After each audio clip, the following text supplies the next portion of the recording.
Welcome to Unplugged Live with Dr. Diane Smith-Clark, PhD. Get ready to get inspired by the stories of overcoming life's challenges to bring change and transformation. Here's Dr. Diane. Hello and welcome back to Unplugged. I'm Dr. Diane, your host, and I'm so glad that you tuned in on tonight. It's going to be great.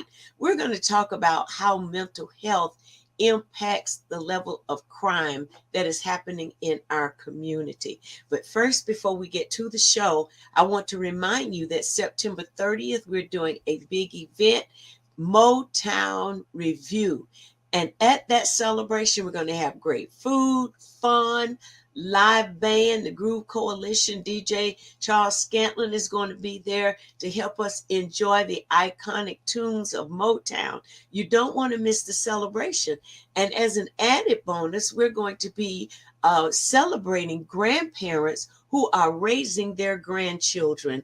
And I see that as an awesome honor for them, because at a time in their lives when they should be just living for themselves, they've taken on another generation to raise. And we want to provide some respite activity for them on that night. We have gifts for them. We have prizes for them and you who are in the audience. So we want you to come and celebrate with us. Bring your best friend, bring your partner. Maybe you and your hubby might want to hang out for an afternoon of just enjoying great music, fun, and laughter. The event is going to be held at the Social Event Center, 644 Cesare Boulevard, Jacksonville, Florida, 32211. But you can get your tickets at our website, drdianeclark.org.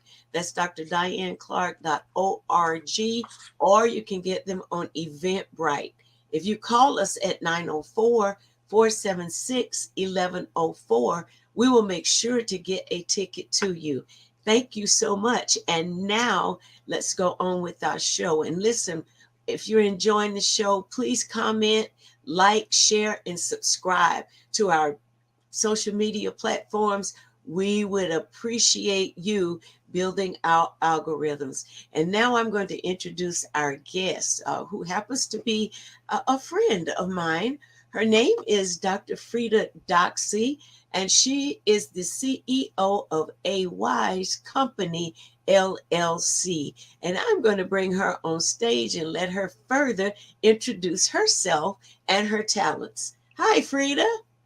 Hello, Dr. Clark. It is so good to be here, and thank you. I am, as she said, Dr. Frida Doxey, LMHC, which is a licensed mental health counseling. And so the company is A Wise Company, and we provide counseling and coaching for individuals, couples as well, right here in Jacksonville, Florida.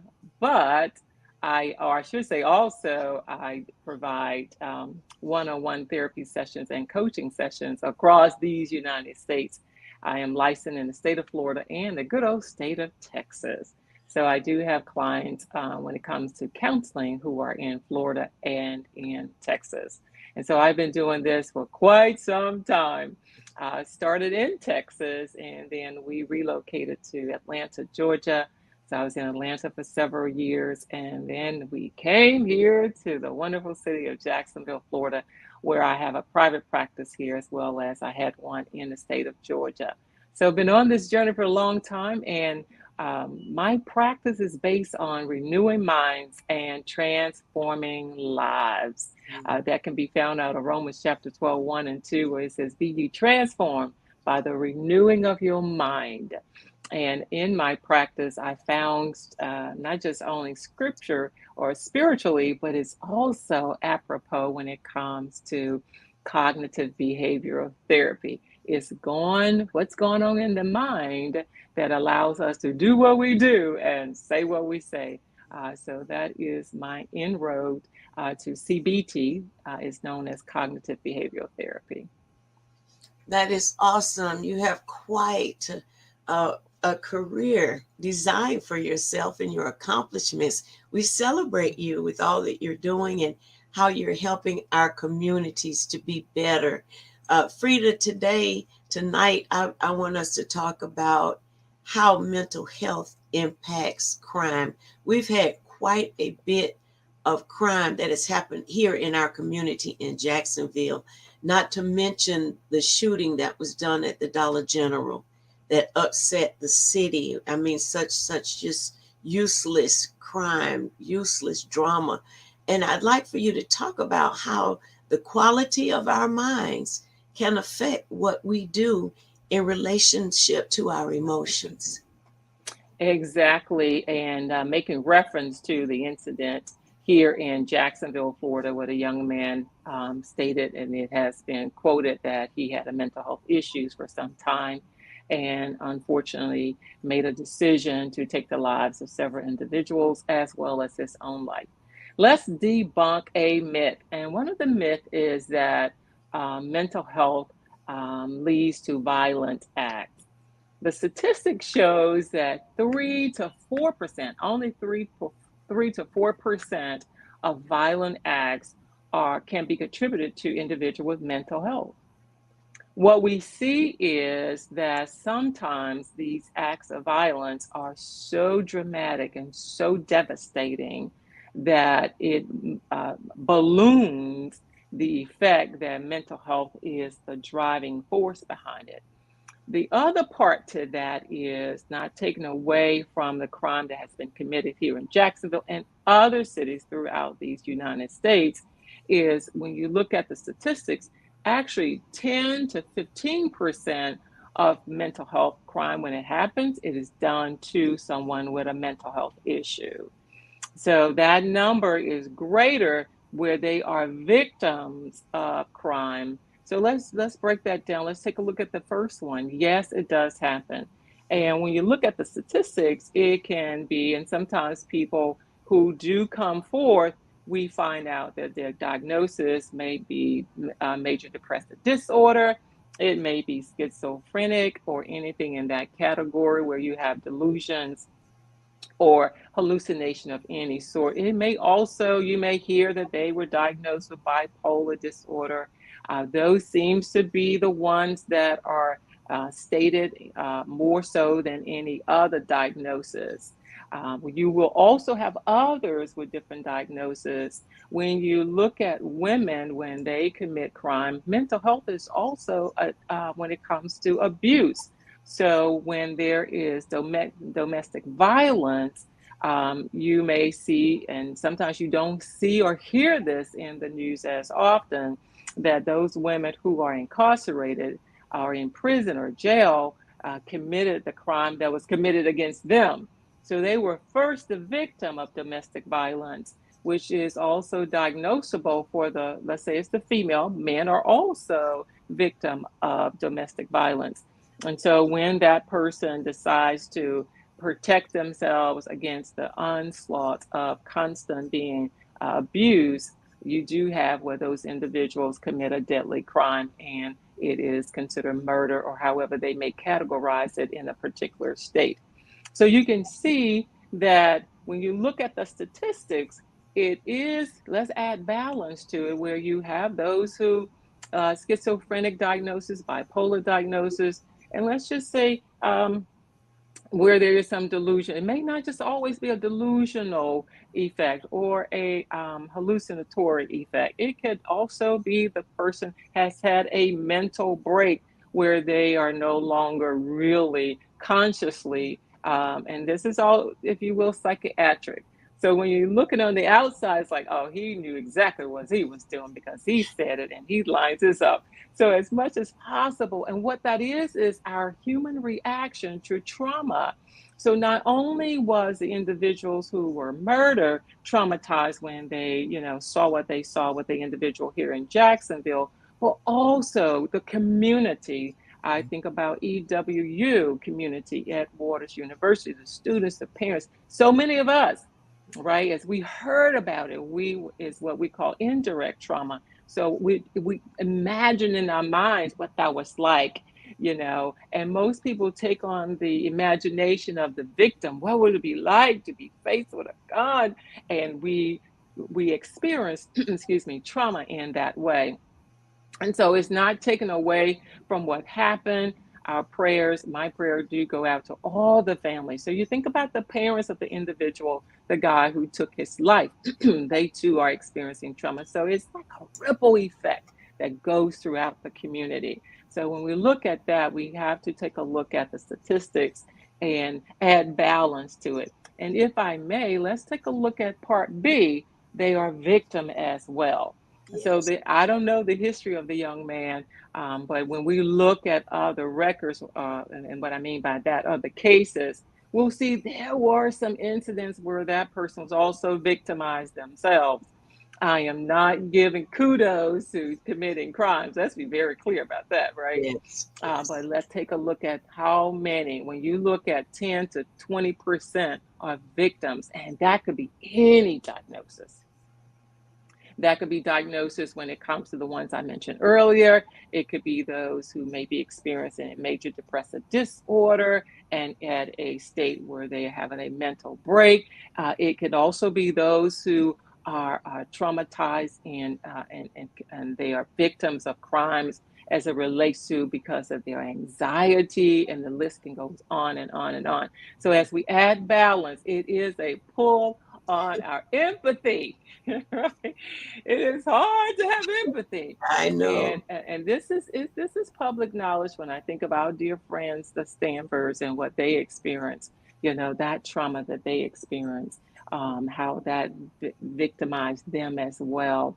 And they are ones who I just totally admire how they handle that situation. Years later, I came along to know what happened.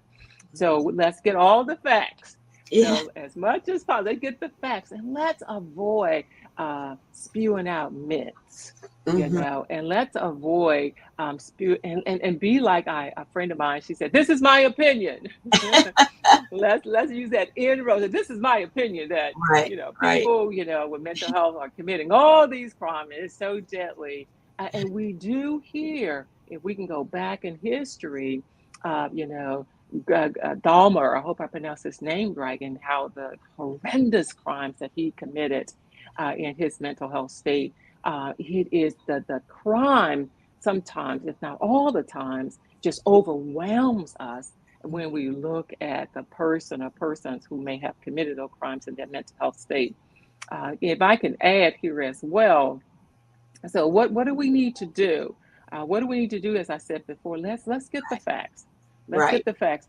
And I love and I say I love because I deeply appreciate our sheriff and how he made those statements, and he was matter of fact, and he immediately got the facts and began to tell us the facts as they was receiving. So I give kudos to him as well as to the Clay County sheriff, how they collaborated, and I'm believing still collaborating. So that's important. Get the facts, stay on top of those facts. If you find a myth, debunk it as soon as you can. Get information. You mentioned this, Dr. Clark, about mental health. Get the facts about mental health. Hmm. Mental health, the number one, I should know, the second leading cause of death in these United States is suicide. Hmm. And we have in the incident with the young man, he committed a crime and he committed suicide. Hmm. And I want to also add, suicide is high, if not number one, when it comes to our veterans. And Yes. we have incidents of crime, but you look back all the cases throughout these United States, you'll see where there are veterans who have committed some of these crimes, as well as suicide. Hmm. Suicide is one that I love to, and I say love because it's my passion to give people information about the facts about suicide. And you say, well, what is that age group, Frida? So when you look at the ages of 10 to 24, those are the ages that are taking their lives. How old was the young man who took his life? I don't remember. I don't have those facts, so I'm not going to say he's in that category. But suicide is the second leading cause of death in the United States. Just in year 2020, 2021, over 45,000 individuals took their lives.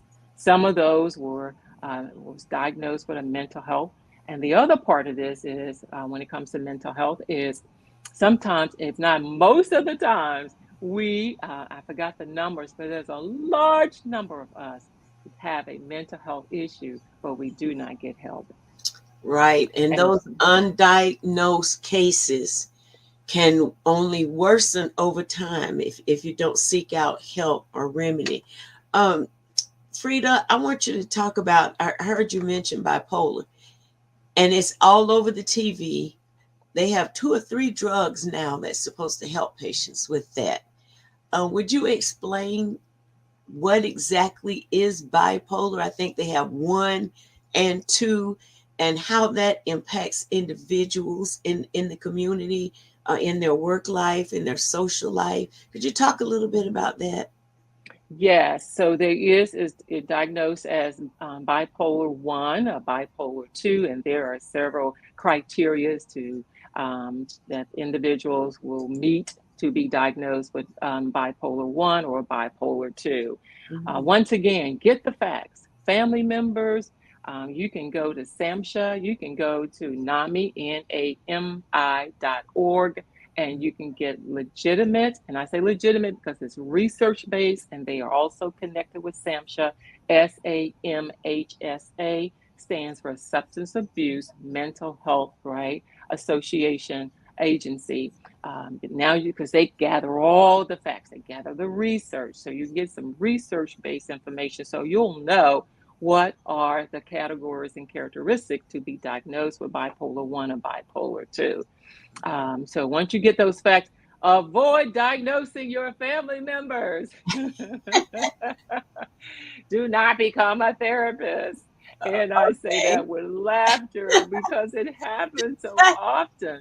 And this is a fact for my own family. And I grew up in Mississippi. Not that Mississippi is a state where you have most of these diagnoses, but I grew up in a family, and my cousin, and I can say this freely because it is okay. My cousin's daughter is okay with me sharing this, and that is my cousin, her mom. We would say, she's just loony. Where is she? She would be absent. We say, oh, she's up in the ward. We have phrases for it, and I'm sure those who are listening, you probably agree. Yes, we have phrases for. She talks to us. Ignore her. She just, she's missing some marbles.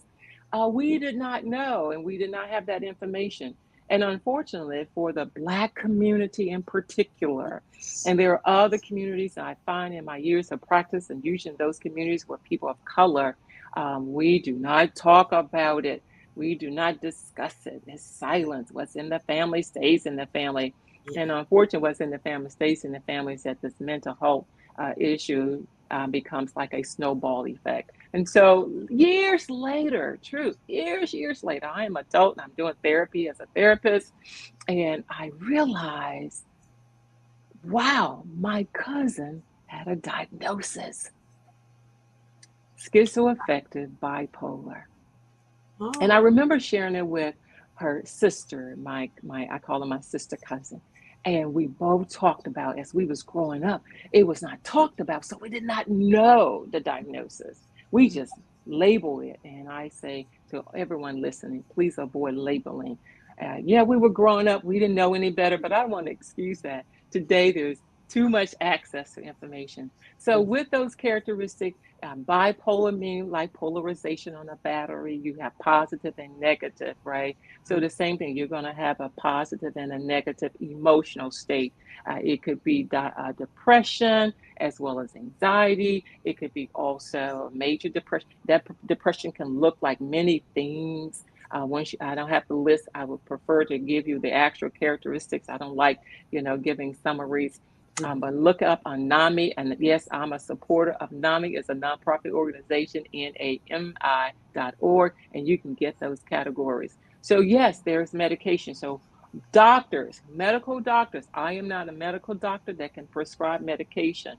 I highly recommend that the persons go to a psychiatrist. Yes, you can go to your medical doctor because they can give medication, but a psychiatrist has the specialization to yes. work with those with neurological, psychiatric illnesses, or a psych nurse, APRN, who also may be a PhD as well, but they are psychiatric nurses. They too can diagnose this and prescribe medication.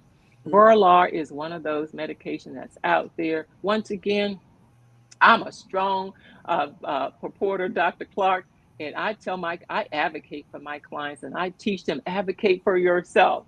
The Uh-huh. doctor can only prescribe based on what you give him or her, and they run blood tests. They should be Right. running these blood tests Right. that give them some more information as to what is necessary. So, but for the family, get the information that you need. Many people are coexisting, if I can use that phrase, working and doing well. Many are have healthy relationships with their spouse, with their partner, even with their children. And I say for the children, if you have a family member and the mom or the auntie has children, I would say you make sure the children understand the diagnosis because it can have an effect on the children because we're dealing with environmental impact, right? I'm a Yes. child and I'm watching my mom, she's Right. happy and that's what we call the manic stage. So there's the manic and depressed stage. So then we have the manic, and manic can be different things. It could be I'm spending a lot. I don't get much sleep or sleep at all. And manic is different for every individual. So manic could be I'm very talkative, and I got all these great ideas and I'm working on 50 projects and they are productive individuals. They really can be. Mhm. But they introduce medication to bring some balance to Mhm. when they have they're depressed and they don't want to do anything, they don't want to go anywhere, they may be suicidal. So it impacts the child or the children. So you want to make sure they have the information that they need. But get a therapist, psychologist, a social worker, licensed individual who can provide those diagnoses. And if medication is necessary, recommend a psychiatrist to do that. Like I said, also a psych nurse who is a PRN or above. That's important for the community to know. And I hope you're writing down these websites so that you can go to them and really get proper information because the new language now is I'm Dr. Diane Clark and I'm living with a diagnosis. I'm living with a mental health issue. We don't say so and so is crazy. We do not do that. We do not try to diagnose based on people's emotional responses either. That's very important that you don't do that because there are a lot of people who are happy, who are enthused, but they don't have a mental health issue.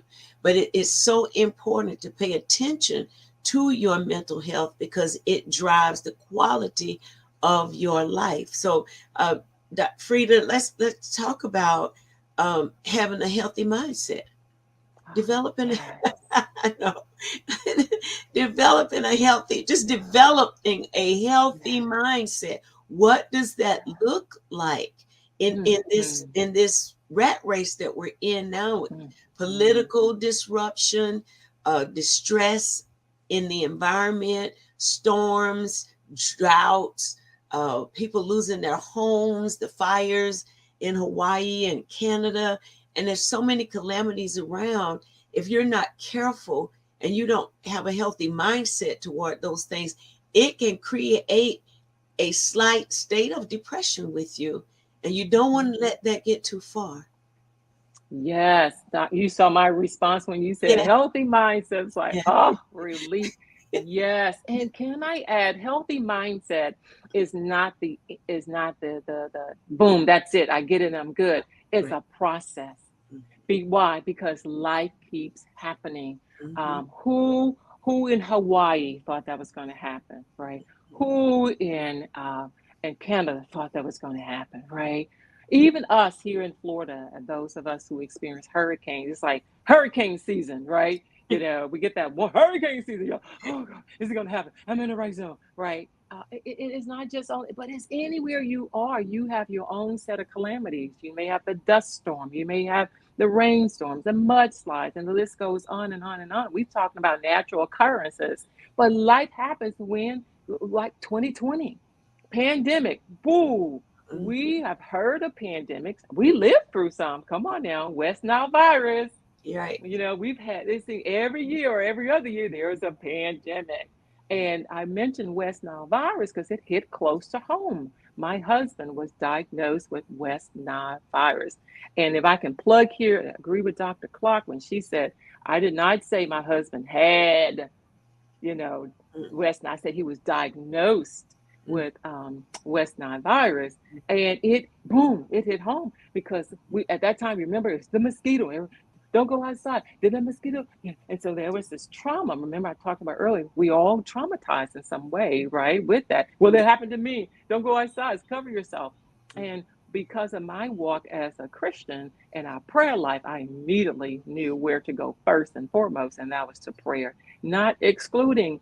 My husband is in ER, he's in the hospital. Yeah. CDC shows on the scene, white coats, storm his room, takes over. And, what am I thinking and feeling at the time? Mm. So you also have everyday occurrences where someone may die, where someone may be in an accident. I was Yes. recently in an accident a couple of years ago. Those are all things that happen every day. So healthy mindset, everybody, is something we do every day. Another word and you may use it, and we do it, is self-care. So Right. self-care could be a plethora of things that we can do for our self-care. I make sure I have self-care. It may be a massage, it may be a foot bath, my own foot bath. Anything that causes us to move, to relax, a prayer time, music. And I tell my clients, I suggest to them comedy. Laughter is good medicine. Put on your favorite comedian and laugh and let those endorphins come in and release, those things that causes us to be tight. So toxic for us. So yes, healthy mindset on a daily basis, as often as life changing, moving from age 40 to 50, from 50 to 60, from Right. 60 to 70, and for our children and our teenagers and our college students as well. That is so important. Thank you for sharing that information. We have to deal with so many occurrences of things uh, in our lives, and sometimes there are seasons of repetitive incidents or things happening one behind the other that can be overwhelming. And I always encourage when I'm on the show, if you're having emotional meltdowns or you're feeling overwhelmed, please reach out to a counselor, reach out so that you can have some objective input to what you're feeling. When you notice that it's impacting your work life, when it's impacting your relationship at home with your children, your husband, when you notice it's impacting the relationship you have with yourself, please don't be afraid to reach out for help. It's been such a stigma in our community that something is wrong with you. You're no longer trustworthy. You're no longer considered advancing and moving in the community, but that's not true. You simply need help to think through your thoughts and situations that are occurring in your lives to develop a better outlook on that. Absolutely. And that self-care is so important, as well as I mentioned earlier, getting those uh, uh, getting the facts. And one thing that I know you do, Dr. Clark, and I as well, is advocate for individual, advocate for yourself, right? That means be so in tune to what's going on with you that you can advocate for yourself and set those boundaries with others, and you can help other people as well who may not be in a position to help themselves in a way that will bring about the positive results that they need in their lives, especially when it comes to mental health. Yeah. Yeah, it's so important. Don't overlook that. If you were feeling bad in your digestive system, you would Mhm. go to a doctor to find out, well, what's going on, because this is not normal. If you break a bone, you go to the orthopedic doctor because you want your bone to be healed. You want it to be set back in place so that you can continue to function. And listen, I'm telling you, more than a break of a bone, more than inner digestive problem or something going on in any physical part of your body, your mind is important. That is the central control to your life. And you want to keep a healthy mind so that you can have a healthy heart. Our guest tonight has been Frida Doxy with A Wise Company. She's a licensed mental health counselor. And I invite you to contact Frida if you say, I just need to talk to somebody. I'm not crazy. I'm not off. I'm not weird, but I am challenging some issues in my life. And I really just need to sit down and talk with somebody and get some objective information. Frida, if they want to reach you, could you tell them how to get in contact with you? Yes, the number is 904-337-9898.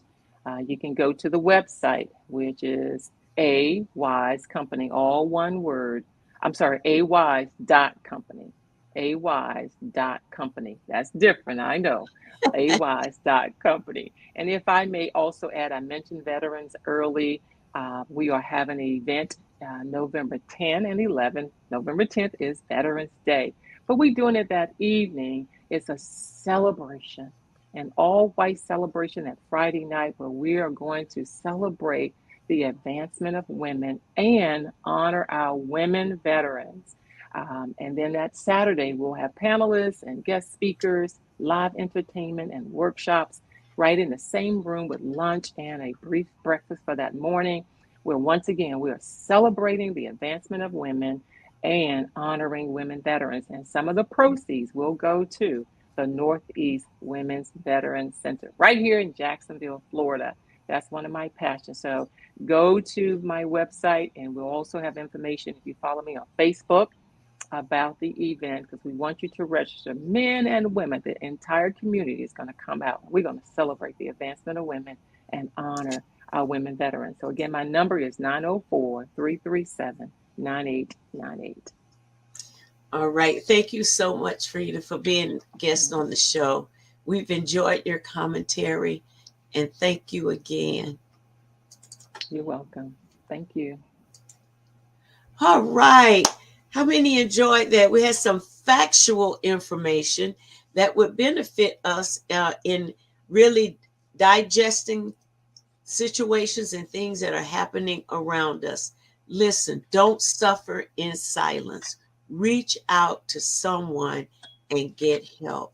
I want to remind you that September 30th, we're going to be doing the Motown Review, the iconic sounds of Motown, with a live band, DJ. It's going to be delicious food, fun, lots of laughter. We're going to be giving away cash prizes. And I want you to get your ticket today. Let's make that a special afternoon as we celebrate grandparents who are raising their grandchildren.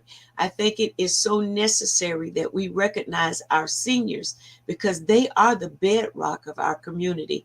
And it means a lot to a grandparent for someone to say, thank you for doing what you didn't have to do, but being selfless enough to take up the task. Listen, you can get your ticket at Eventbrite, that's Motown Review, or you can go to the website at drdianeclark.org, or you may reach us by phone at 904-476-1104. Thank you so much for joining in, and we look forward to connecting with you next Thursday at 7 p.m. Remember, we're on weekly Thursday at 7 p.m. Have a wonderful weekend, and God bless you. Thanks for joining us for Unplugged Live with Dr. Diane Smith-Clark, PhD, helping to bring change and transformation in the mental health space within the church community. Dr. Diane wants to hear from you.